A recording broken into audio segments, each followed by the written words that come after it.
जो आज़ाद साहब ने हाल ही में जो फैसला लिया है, कुछ लोगों में तकलीफ तो हुआ ही है, लेकिन कुछ लोग ये कह रहे हैं कि आज़ाद साहब ने बड़ी देर कर दी। तो इस हवाले से आप बताएं। वाकई में देर हो गई, ये मैं मानता हूँ, देर हो गई। जी अनाज साहब, आप ये बताएं, आज आपने ज्वाइन किया आज़ाद साहब के साथ, तो आप इस हवाले से आज यहाँ पर जमा हुए आपके वर्कर्स, तो इस हवाले से आप क्या कहना चाहते हैं? मेरी खुशकिस्मती है, मैं CNS को ये इसलिए बोल रहा हूँ कि मेरी खुशकिस्मती है कि CNS वाला कुलगाम से यहाँ पर आया है, ये मेरी खुशकिस्मती है। और साथ में मैं आपके वसादत से बताना चाहता हूँ कि मैं विजन के साथ चलता हूँ, जिसका जितना विजन होगा मैं विजन के साथ चलता हूँ। जैसे आज़ाद साहब का ये विजन है कि उन्होंने कल फर्स्ट अपनी रैली में एक डेलीवेजर को भी एड्रेस किया, एक कैजुअल लेबर को भी एड्रेस किया, उन्होंने बिजली को एड्रेस किया, उन्होंने यहाँ के ज़मीन को एड्रेस किया, उन्होंने यहाँ के स्टेट हुड को एड्रेस किया है, उन्होंने यहाँ के नौजवान को एड्रेस किया है। जो नौजवान आज के डेट में सबसे ज़्यादा परेशान है, जम्मू कश्मीर का नौजवान बेरोजगारी के लिए वो तरस रहा है, पोस्ट के लिए, जो नौकरियों के लिए उन्होंने एड्रेस किया। ये एक विजन होता है। गुलाम नबी आज़ाद साहब चीफ मिनिस्टर रहे 2.5 साल। आज़ाद साहब ने जम्मू कश्मीर में एक विजन पेश किया है, जिसकी मिसाल आपको शायद कहीं नहीं मिलेगी। टुलिप गार्डन जो उन्होंने बनाया है, उस टुलिप गार्डन का मतलब ये था कि जम्मू कश्मीर में टूरिस्ट ज़्यादा आए, और वाकई में वो आए। एशिया का सबसे बड़ा टुलिप गार्डन। उसके बाद उन्होंने हेल्थ मिनिस्टर रह के उन्होंने डिग्री, ये क्या नाम है, मेडिकल कॉलेज दी। चीफ मिनिस्टर रह के उन्होंने डिग्री कॉलेज दी। वही गुलाम नबी आज़ाद है जिन्होंने कुलगाम वालों को एक पहचान दी है। कुलगाम का डिस्ट्रिक्ट उन्होंने दिया, उन्होंने शोपियां में डिस्ट्रिक्ट दिया, उन्होंने 8 डिस्ट्रिक्ट जम्मू कश्मीर को उन्होंने बराबर किया है। कोई गलत बात तो उन्होंने ना की है।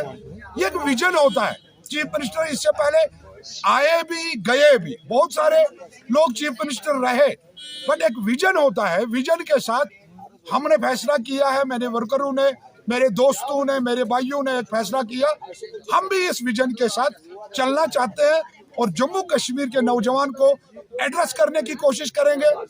और जो हमारे इलाके में सबसे बड़ी बात, जो फ्रूट एसोसिएशन है, फ्रूट ग्रोवर्स है, उनके लिए आज़ाद साहब ने स्टेज पे कहा कि हिमाचल वाला पैटर्न हम यहाँ लागू करेंगे।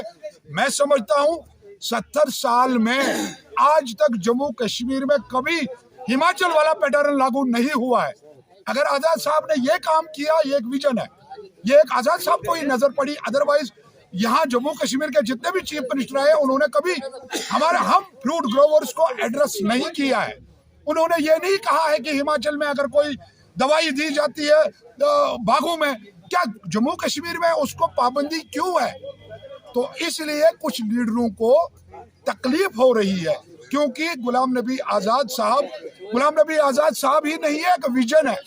उस विजन को हम सलूट करते हैं। आज हमने कांग्रेस पार्टी को खैराबाद किया है और हमने इज्जत तरीके से आज़ाद साहब के साथ शमूलियत इख्तियार की। जो आज़ाद साहब ने हाल ही में जो फैसला लिया है, कुछ लोगों में तकलीफ तो हुआ ही है, लेकिन कुछ लोग ये कह रहे हैं कि आज़ाद साहब ने बड़ी देर कर दी। तो इस हवाले से आप बताएं। वाकई में देर हो गई, ये मैं मानता हूँ, देर हो गई है, बट उसमें कहते हैं ना, देर आयत पर दुरुस्त आयत। आज हमें पता चला है कि जम्मू कश्मीर के लोगों को आज़ाद साहब की कितनी ज़रूरत है। एक ईमानदार लीडर है जिसने 2.5 साल हज हाउस बनाया है। उससे पहले भी चीफ मिनिस्टर रहे ना, मैं इसीलिए तो कहता हूँ विजन के साथ चलते हैं। उससे पहले भी चीफ मिनिस्टर रहे, क्या उनको अनंतनाग का ये मेडिकल कॉलेज याद नहीं आया? उससे पहले क्या हज हाउस 70 साल में कभी बना? तो ये गुलाम नबी आज़ाद का ही एक विजन था, जिन्होंने मगर रोड को बनाया है, जिन्होंने मगर रोड के लिए NOC लाई है।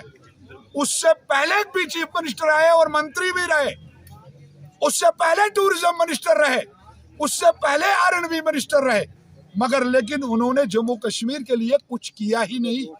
इसलिए जम्मू कश्मीर में जो आज का नौजवान है, वो नौजवान चाहता है कि गुलाम नबी आज़ाद साहब जैसा लीडर, ईमानदार लीडर, बेबाक लीडर, वो हमारे सामने आए, और उस चीज को लेके आज हमने शमूलियत इख्तियार की। शुक्रिया। जनाब गुलाम नबी आजाद साहब